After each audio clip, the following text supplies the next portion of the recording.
Hi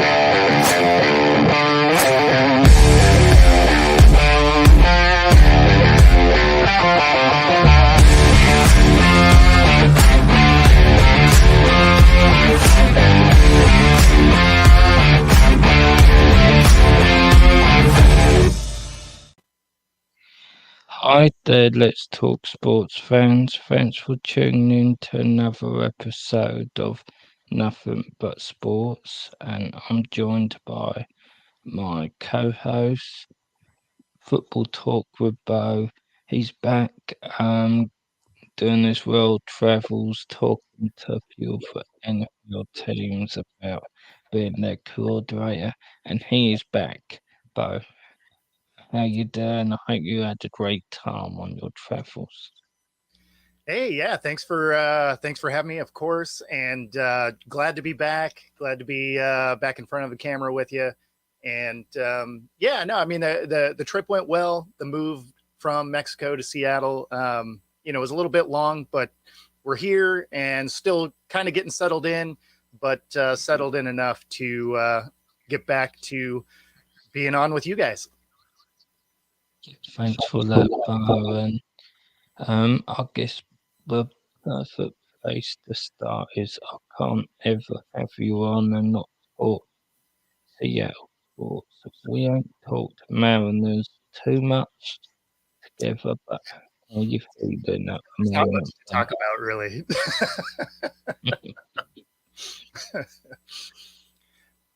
Yeah, they're struggling, to say the least.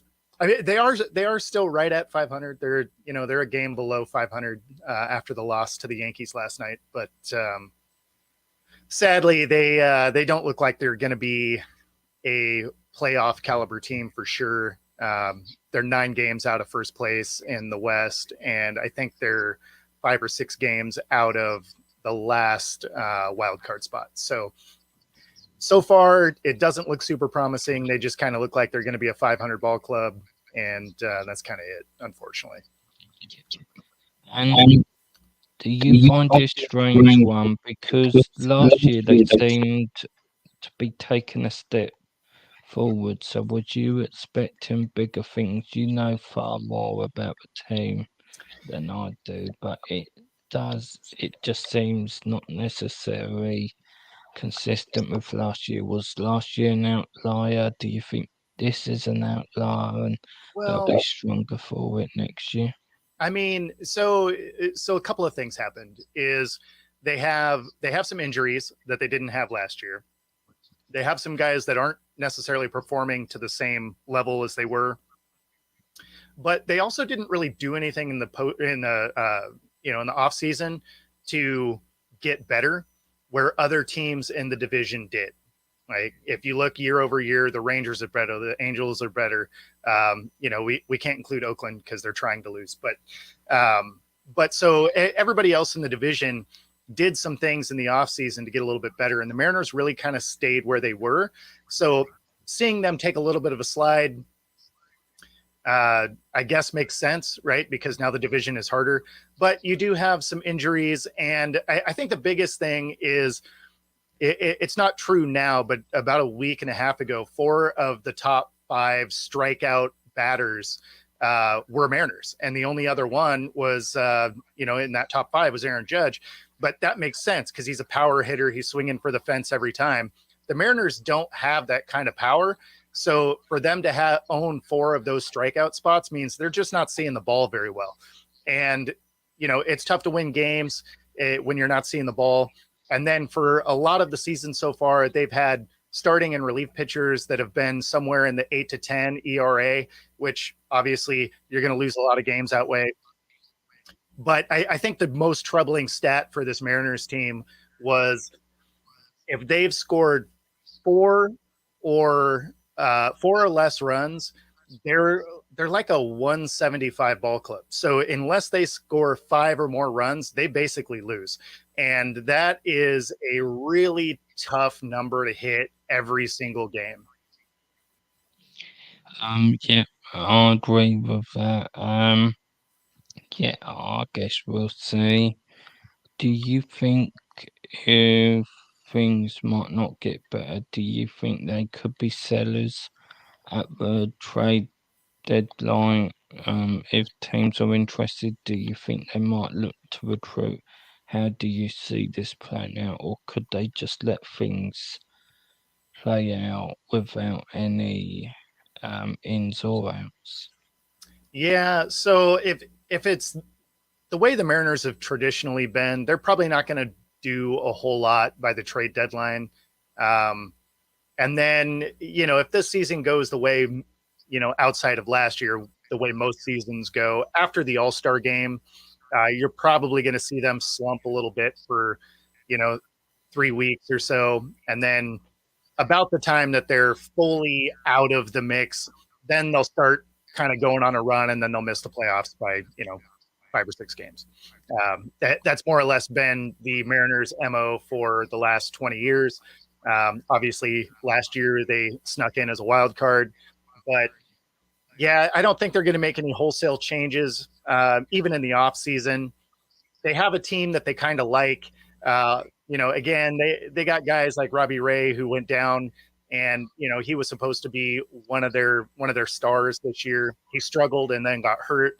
So there's just there's a lot of things that didn't go quite the way that it did last year for them. And do I think that they're going to make big changes? No, probably not. But at least it's consistent baseball. I mean, they're competitive, so to speak. So it's not like they're getting shut out of games and stuff like that. I mean, they are scoring multiple runs a game. It's just unfortunate that the pitching can't close a game out. So, again, most of the time, if you're any other team that has relatively solid pitching, if you score 4 runs, you have a really good shot at winning that game.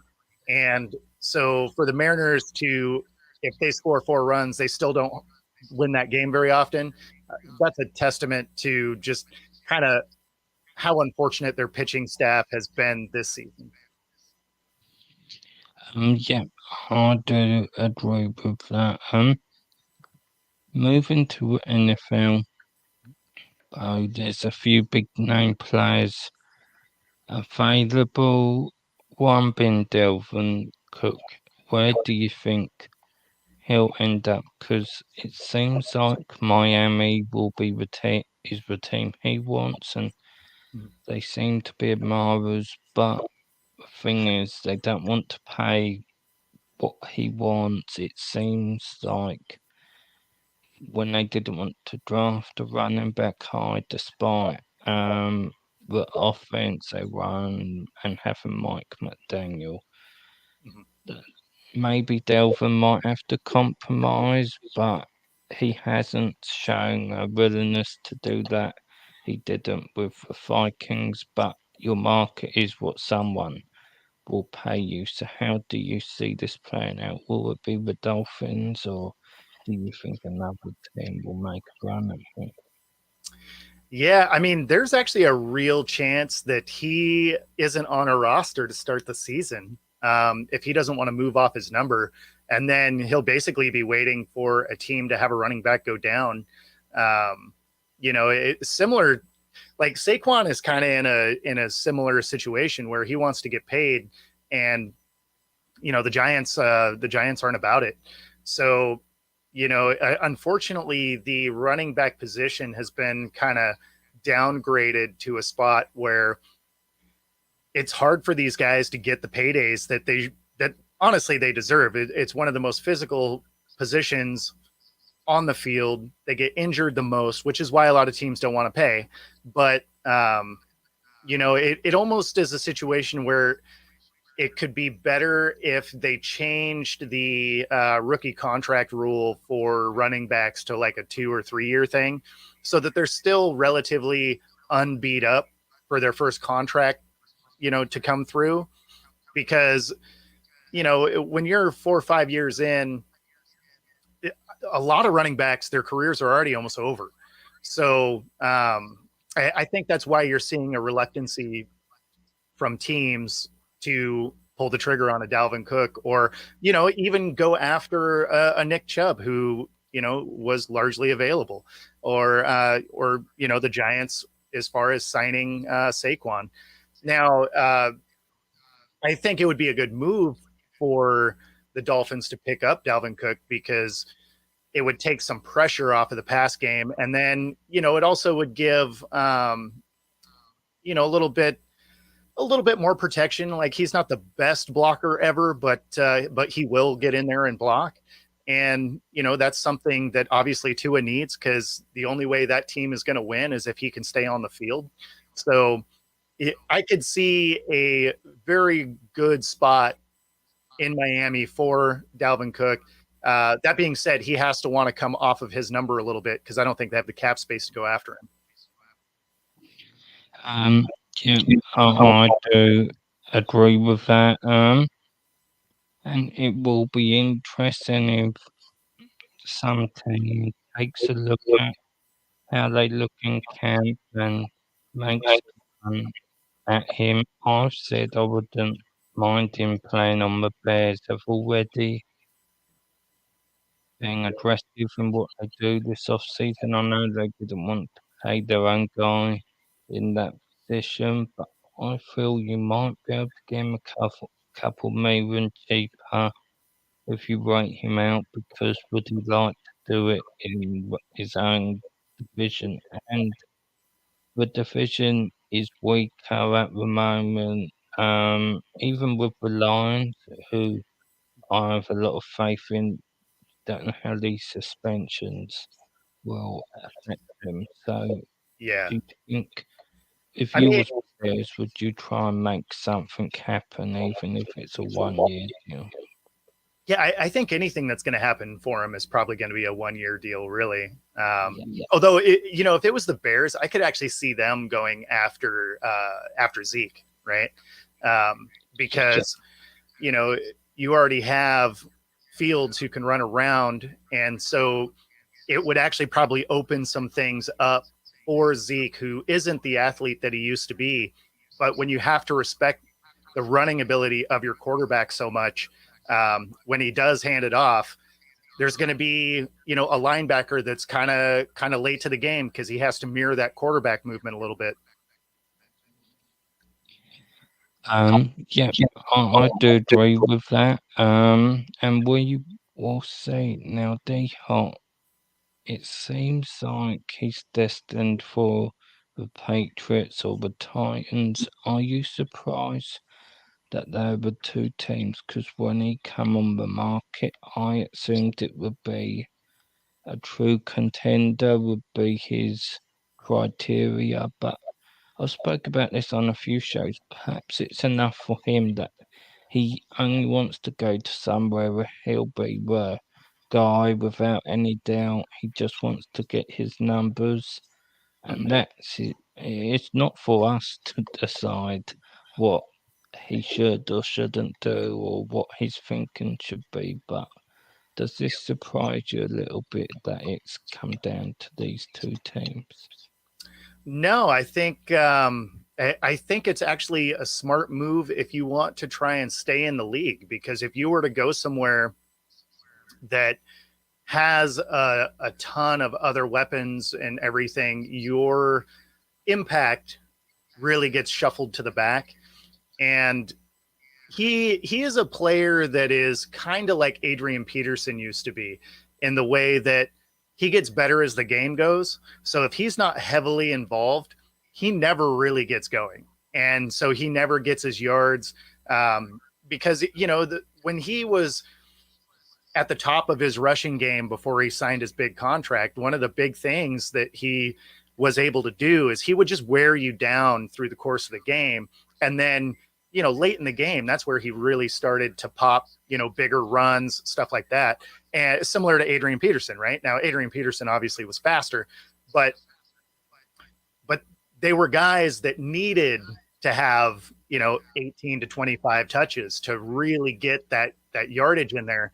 So if he's in a, running back by committee type of situation where he's going to get, 8, maybe 12 carries, he's just never really going to get going. Now, I don't think he's the athlete that he used to be, but he's basically kind of been set up to fail with the amount of passing that the Cowboys started doing, the fact that they ended up with running backs that were also taking snaps from him.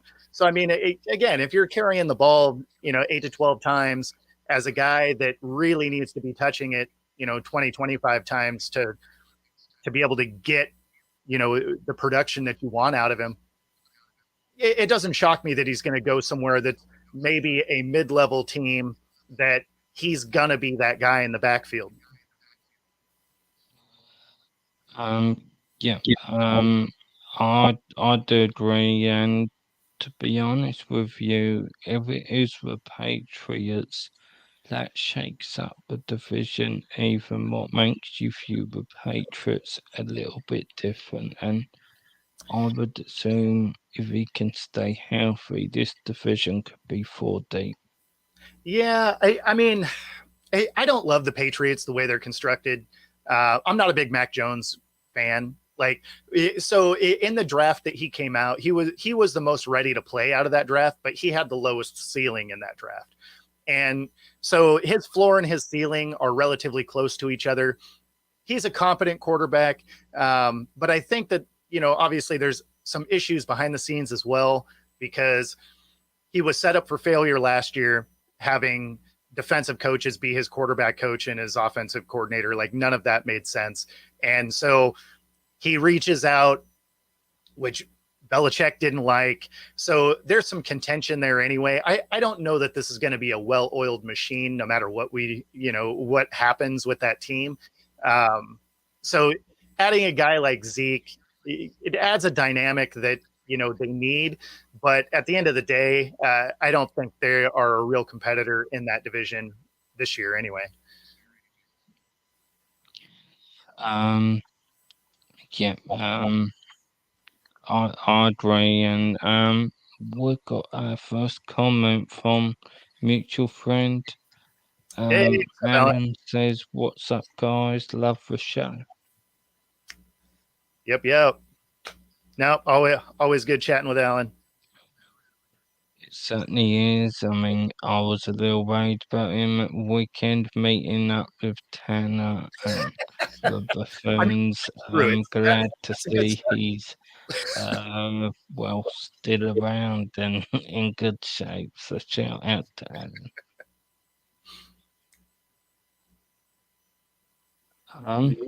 So there was a little bit of drama in the division. We was just talking about Stefan Diggs last week. Blew up.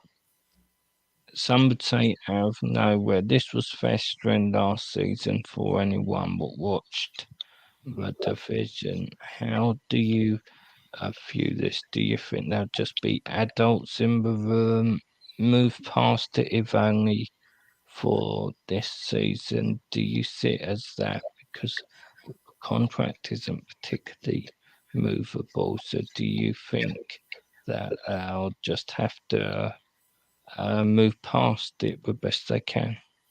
Yeah, I mean, they're going to have to work through it for sure. I mean, it's not that dissimilar to when he moved himself out of Minnesota, right? Yeah. He was there, he was fine, and then ultimately attitudes got him to move his way out. And it appears to be one of those, he wants the touches, right? He doesn't feel like he's getting the ball enough, and that's yeah. What do you do with that, right? I mean, at the end of the day, the coaches are going to do what they are going to do, and Josh Allen is going to see what he sees. So whether he sees you open or he doesn't, he's going to make the reads he does when it's game time. So I don't know there's much you can do. His contract is absolutely not movable. And of course, you're seeing a repeat of what he did before. So I would imagine that kind of hurts his market as far as even if you could move him moving forward. So I think they really get to kind of go forward with the way that it is. But if you have stars that have issues with each other, especially ones that are in complementary positions, that doesn't say good things for where the season's going to go. I think that can definitely hurt the Bills this season for sure. Yeah, I do agree, and to me, it isn't that dissimilar to how it ended in Minnesota. Mhm. Um, and I do agree with you. What would his market be? You've seen that people don't necessarily want to pay D-Hop, and if I said to you who would have a stronger market, D-Hop or Oh God, yeah, Stefan Diggs, yeah. I I would would take say D-Hop. Yeah, I'd take D Hop over Diggs for sure. Absolutely. yeah. D Hop, just his hands alone, right? I mean, if the ball is anywhere near him, he brings it in. So I've been really surprised that he didn't get, that he hasn't gotten an offer at least similar to what OBJ got, because D Hop is far more accomplished than OBJ is. So I, I really don't get why OBJ got as much as he did. I mean, he's largely famous for one spectacular catch, and not to say that he's not a great player, he absolutely is. But if I had two side by side, same with like a Stefan Diggs or any of those guys, I'm taking D Hop, right? Like his range is just so much wider than what the other guys have proven to do so far. And Yeah, again, it's not to interesting. take anything away from Diggs or OBJ, both are great receivers. So like don't misunderstand what I'm saying before I get a bunch of hate mail. But Yeah. of those three guys, I'm taking D Hop. So the fact that OBJ got the money that he did and D Hop is still just floating in the breeze, that is a surprise to me. Yeah, I think with OBJ, a lot of it was desperation, the Lamar situation. They had to Sure. move it over. If Hopkins had been available at that point, it would be interesting. Would he have been the guy?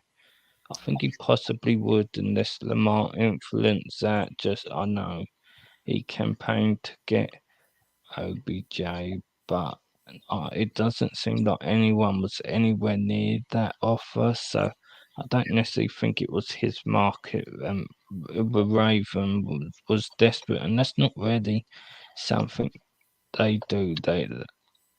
They don't overpay generally, so it's quite interesting that they did. Well, and it makes sense that it was only 1 year, right? Like that was a come in. We want to make sure that Lamar is happy. I mean, I get the thought behind it for sure. They did need another weapon on the, as a receiver, so it fills that for them. Um, but yeah, I think for D Hop to end up on a roster, he's going to have to take far less than he thought he was going to have to. Um, yeah, I agree. So we'll see how the dig situation plays out. I do agree with you. I'm worried about how this will affect um the whole group, and there was question marks around the team already. I don't necessarily think the replacements on the coaching staff has been as good as the guys they replaced, and that's not to say they won't have a better year this year, but this is a very important time for the Bills. How long is that window going to be? And they need to start meaning business because everyone else in this division's getting better. So they need to put a marking stick down and say, no, we are the standard. Yeah, I think the Bills are actually in a spot where this is the back end of their window, because they're starting to have a lot of guys that are coming up contract wise, and so they're not going to be able to keep everybody. They're going to have some real cap issues. Not to say that they don't already, but they're moving forward. They're going to have some very real cap problems. So this year and probably next year is kind of, they really need to like attract whatever piece it is they think they're missing to make a real run at it, because like you said, the other teams in the division are getting a lot better, and they're going to start losing some talent when these contracts come due. Yeah, yeah, I do agree. I think they're going to be a fascinating team to watch, and there's going to start to be a little bit of chatter in Um, is McDermott the right coach? And I don't mean necessarily even he'll be on the hot seat. I mean what you saw with Andy Reid and a few others saying, has he got that killer instinct? So he needs to show that he is. And I know last year was the supposed Super Bowl run. I really saw the year before as their opportunity. If you think back to that Chiefs game, Mhm. it seemed like they were really playing at their highest level. So I know everyone had expectations last year. They was never really that team all season, but the year before was when I think they was at their highest standard. Yeah, Josh Allen is interesting to me because he's a great talent, to say the least. But he has a little bit of that Brett Favre ish gunslinger type mentality, which means he's going to cause some turnovers, right? And so it could go on a Super Bowl run and get there, or it could be Favre's last year in Minnesota, where he just hucks it up and ends their season on one of his best years in his career. So, I think it all comes down to if Josh Allen makes the mistake or not, right? Because he's going to win you games. He's going to win you games exactly that way by just tossing the rock around and doing some amazing things on the field. But because of the way he plays, there's a real good chance that in one of those playoff situations where you're one and done, if he makes that mistake and it's close to the end of the game, that's it. Your season's over. And so I think as much as he propels that team forward, there's moments where he stops them short, and it's just based on simple mistakes. Yeah, yeah, I do agree with that. And before we move on, one thing what I brought up a few times, everyone speaks about Lamar. How longevity does he have because of his style? But Josh Allen takes the same hits what a linebacker does, and whereas everyone can say he's a machine, there will be a time where he either can't take that or his game has to adapt. I mean, when he's in his mid-30s, will he be hurdling over linebackers? Probably not. So I do feel like there'll come a time when either his career lifespan will be shorter or he'll have to maybe sig instead of sagging in regard to his play style. Yeah, I think outside of not winning a ring yet, I think he's actually kind of a similar career path to like a Big Ben, right? Who early in his career was super mobile and was able to run over people and jump people and all of that. Not exceedingly fast, but he was just so big that it was hard to bring him down. But then as he got older, he really had to rely on refining how he reacted to things within the pocket because he just didn't have that get out and run ability. And I think as long as Josh Allen can evolve similar to the way that Big Ben did in, you know, making some better decisions. Now, obviously, you're going to rule out that like 5 interception game, what is like against the Chargers or something, right? So clearly, you want to forget that game from your mind in this comparison. But yeah, I mean, if he can take kind of a career arc that Big Ben did as he started to lose some of his athleticism, I think he'll be fine longevity. If he continues to try and rely heavily on his athletic ability, yeah, I mean, his career will be shorter. It's one of the things that's been good watching Lamar. When he came in, everybody basically touted him as he's just a running back that throws the ball sometimes. And it's funny because people hold on to that statement, which makes no sense, because if you look at where his game is kind of evolved to, is he still athletic? Does he still run? Of course. But his QBR and his passing percentage and everything has steadily risen through his career. And so if he was able to, not necessarily run as much, which I don't think he will this year, I think he'll be fine because he has evolved as a passer through the years to something that is sustainable long term in the league.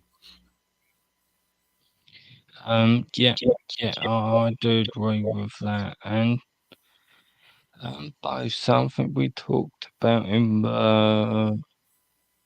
probably our last episode, if I'm honest, the Ja Morant situation, the suspension has come down. I know yours in the comments on the call-in show last week. Are you a little disappointed So, so with here, here's the thing what with they that. done? It's so a lot of people are bringing up that he can legally have a gun, and this has absolutely nothing to do with legality. Obviously, he can have a gun. It's legal to have guns. Um, it's even legal to be dumb with them as long as you don't hurt anybody, right? Um, what's what the biggest difference is, and it's unfortunate that everybody just keeps going to that like Second Amendment right thing because it has absolutely nothing to do with that. It's similar to the fact that you can't bring a gun into a nightclub or a bar or any number of other places. So it has to do with protecting their brand, right?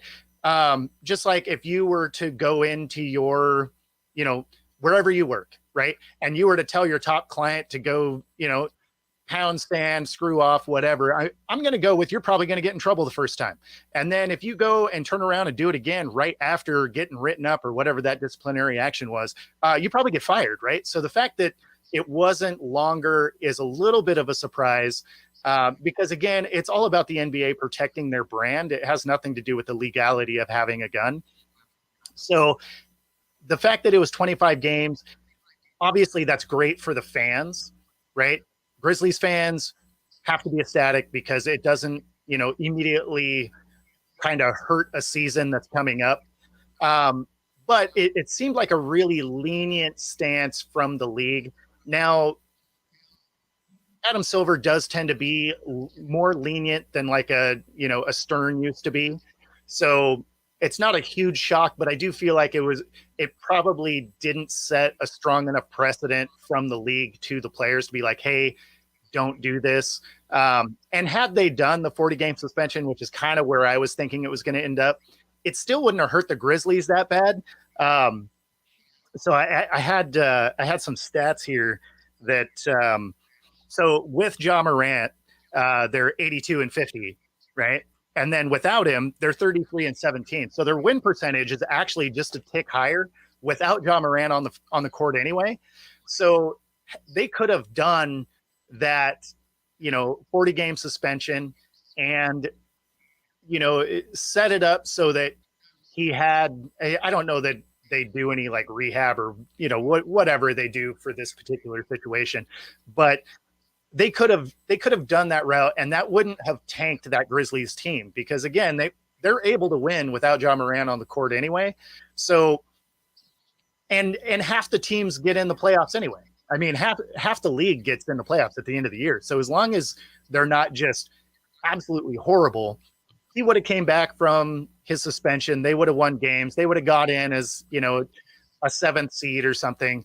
And they could still make whatever run they were probably going to make.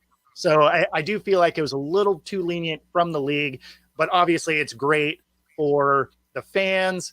It's great for TV because you have a very dynamic player. He's fun to watch. He's splashy on the screen. So there's a lot of things that are good about him getting a lesser suspension. I just don't know that it's going to make him learn from the experience the way that something longer might have. Yeah, I agree. I also don't necessarily think it's good for him because much like last time, what does that honestly do? I'm not even sure if it was a very heavy suspension, if that'd be enough to teach him a lesson. And it is a good point about it's not whether it's illegal or not.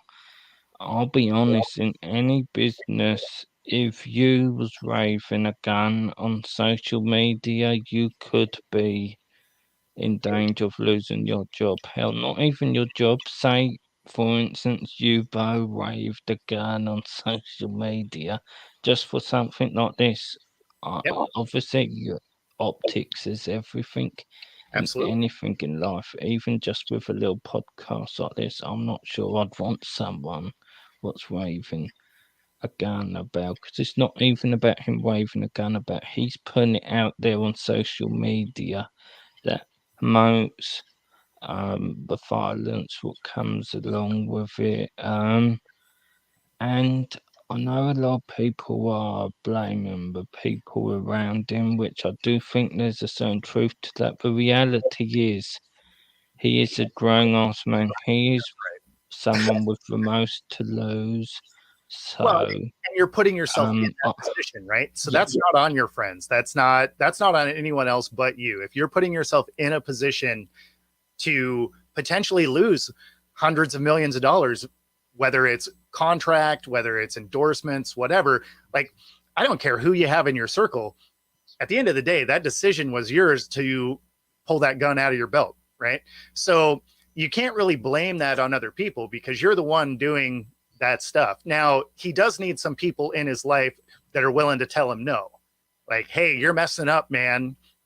Especially guys that, he grew up with that don't have the level of success that he does. He needs some of them to be looking out for him, be like, hey, man, like, leave that thing at home, or don't pull the phone out, right? I mean, just whatever it is. So I mean, there's a lot of steps that had to be overlooked for them to even get to a spot where he's waving a gun in a car on social media. There was a lot of bad decisions before they turned that camera on. So I mean, he's just in trouble because someone turned the camera on and he still did it. But yeah, I think he needs to be more self-aware, and I think he needs some friends in his circle that, aren't a yes man. They're like, hey man, I understand that you've achieved way more success than me, but you know what? You're messing up. yeah, I do agree with this. I'm not even confident that he'll be able to um stay, shall we say, relatively dry with this sort of thing before training camp. Never mind when the suspension's up, just because he hasn't shown a willingness to change that. So we will see, I'm sure. We'll talk about many more times, and though before we wrap things up, we've got a couple comments. A mutual Hey, friend, we're just fans podcast says, great show, you all. Bo is awesome. appreciate that. Thanks for tuning in, guys. Awesome to see Matt down there too. Yeah, Matty, my fellow UK NFL fan, says, great show as ever, lad, smashing it. Yep. I appreciate everybody tuning in. You guys help drive the conversation forward. So I love seeing comments roll through. Yeah, it's always great, as Bo says, it does drive the conversation. I'll be honest. Also, just helps let us know that someone's out there watching slash listening. So it's always There is some of nice that. from that point of view as well. Yeah, yep. You never want to feel like you're just talking into the void. That's for sure. Yeah. So Bo, I know you've got a guest appearance on a couple of shows tonight. Is there any of your own content you want to promote or anything like that? I mean, today I'm on a couple of shows, and then going to be recording a couple of shorts. So I'll pretty much be on camera almost all day today. But Thursday or Friday morning is the return of Hawk Talk, and so I'm excited to be back on a Blue Friday talking about the Seahawks because it's been a couple of weeks with the move and everything. So it's going to be great to have one of my own shows come back on. And then next week I'm going to do a little bit more normal programming. I'll try on Monday morning. I'll have Monday Morning Mariners, and I'll try and find a positive spin for that show. Though the Mariners have definitely made it hard to do that. So, but yeah, excited to have Hawk Talk on Friday. Looking forward to that. Yeah, I'm looking forward to checking it out. And anyone out there, I've got my call-in show with Nick Bodkins on Friday. So should anyone have any questions, please DM me. I'll sort out getting the recording off you. Would love to hear your calls. So please reach out. And all that remains is for me to thank you both for joining me today. Of course, of course. Thanks, thanks again for having me on. Always great to chat with you. And yeah, no, it's yeah, the Mariners. Yeah, well, it's a good thing the Hawks have been good because the Mariners have been so bad. It is, and I'm looking forward to talking a little more about the Hawks next week. I've got some thoughts, and it will be a fun time. Make sure to join us next week, guys, as we head into the season. Plenty to talk about, and until next time, let's talk sport fans. Thanks for watching. Have a great day, everybody.